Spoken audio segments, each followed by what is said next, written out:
عمر رضی اللہ تعالیٰ عنہ کا انداز دیکھیں، جب آپ کے اوپر حملہ ہوا، آپ شہید ہو گئے، آپ کے زخمی ہو گئے، زخمی حالت میں آپ کو پوچھنے کے لیے ایک نوجوان آتا ہے، ایک نوجوان آپ کو پوچھنے کے لیے آتا ہے اور آ کر آپ سے بات کرتا ہے، آپ کو کہتا ہے حضور مبارک ہو کہ اللہ رب العزت نے آپ کو شہادت کا درجہ دیا ہے۔ ہمارے ہاں تو بین ہوتے ہیں نا، ہمارے ہاں تو رونا پیٹنا ہوتا ہے نا، ہمارے ہاں تو ماتم ہوتا ہے نا۔ وہ نوجوان آتا ہے، فاروق اعظم رضی اللہ تعالی عنہ کو خوشخبری دیتا ہے، مبارک ہو، اللہ نے آپ کو شہادت کا درجہ عطا فرمایا، آپ ان قریب نبی رحمت ختمی مرتبہ اپنے پیارے محبوب صلی اللہ علیہ وسلم سے ملاقات کرنے والے ہیں۔ حضرت عمر رضی اللہ تعالی عنہ نے یہ کہا کہ یار بات سن۔ اب حضرت عمر نے جو بات کی، حضرت عمر نے یہ بات کی، یار بات سن، دعا کر میں پورا چھوٹ جاؤں۔ اللہ کے حضور حساب سے ڈر رہے ہیں، اللہ کے حضور حساب سے ڈر رہے ہیں۔ سیدنا فاروق اعظم رضی اللہ تعالی عنہ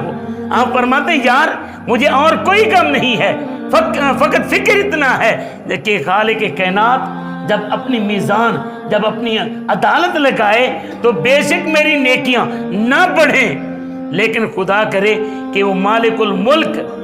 اپنے کرم نوازی کا صدقہ مجھے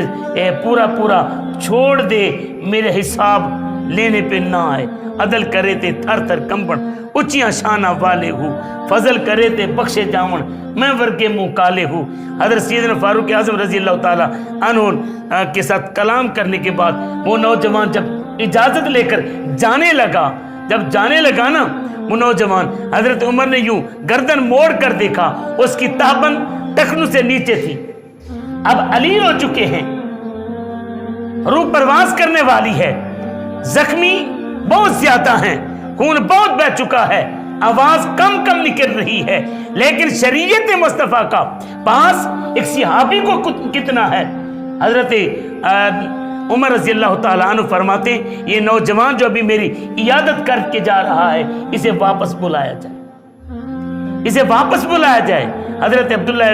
عمر رضی اللہ تعالیٰ عنہ کے کہنے پر اس نوجوان کو جب بلایا گیا، وہ نوجوان واپس آیا، اللہ تعالیٰ عنہ کہنے لگے بیٹا بات سنو، میری عیادت کی ہے نا، مجھے حوصلہ دیا ہے نا، اگر میں تجھے رسول اللہ صلی اللہ علیہ وسلم کا پیغام دوں قبول کرو گے؟ جی حضور ضرور قبول کروں گا، امیر المومنین پیغام رسول اللہ کا ہو کون ٹھکرا سکتا ہے۔ حضرت عمر رضی اللہ تعالیٰ عنہ فرماتے ہیں کہ سن میں نے نبی رحمت صلی اللہ علیہ وآلہ وسلم سے یہ سنا ہے کہ جو بندہ اپنا تابن ٹخنوں سے نیچے لٹکا کر چلتا ہے اللہ اس کی طرف نظر رحمت نہیں فرماتا، تو اپنے تابن کو ذرا ٹخنوں سے اوپر کر۔